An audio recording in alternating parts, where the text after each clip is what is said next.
Which kind of is a great segue into your book, because your book is based on stories, is that right? I had the same idea there, is that there are a lot of existing manuals of how-to books. And I have a lot of useful information, I think, in this book, but mostly I went into it following people through their experience. Let's start at the point at which your parent needs more help, and how do you negotiate that? Do you try to keep this person at home?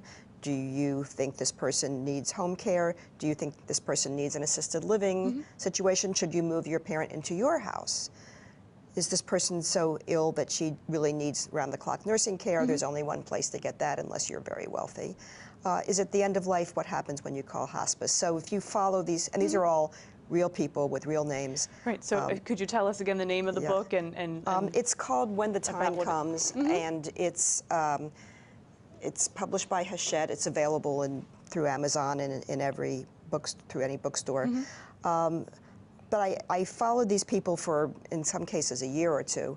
So there was the woman who was trying to keep her mother in her house. That was what was important to her, was to stay in her house, the only house she'd ever had in the Bronx. So her daughter had to hire home aides, and the central question was, could she keep hiring people as fast as her mother was firing them, because she felt she really didn't need help.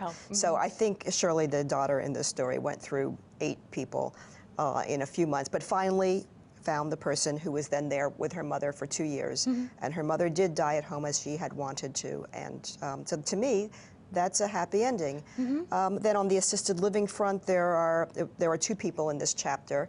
One person decides to move in, one person decides not to. Moving a parent into your own house can be very stressful. In this case, the daughter was in therapy for herself, just saying, I need to not go crazy, having my mother in my house.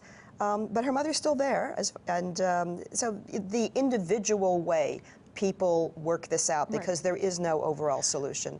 It's always your decision based on your own family and your dynamics and your financial situation and so forth. Because everyone's situation is going to be different, but at the same time, when people read the book, they can maybe relate, oh, you know what, I'm not the only one that went through that, as well as get some ideas and tips as to how it might help them navigate a situation if they've just begun their journey with an aging parent. I refer to it as a support group in print. That's a great But there is also a resource list at the end that will steer you to other places to go for providing information. people with concrete information on how to access those services.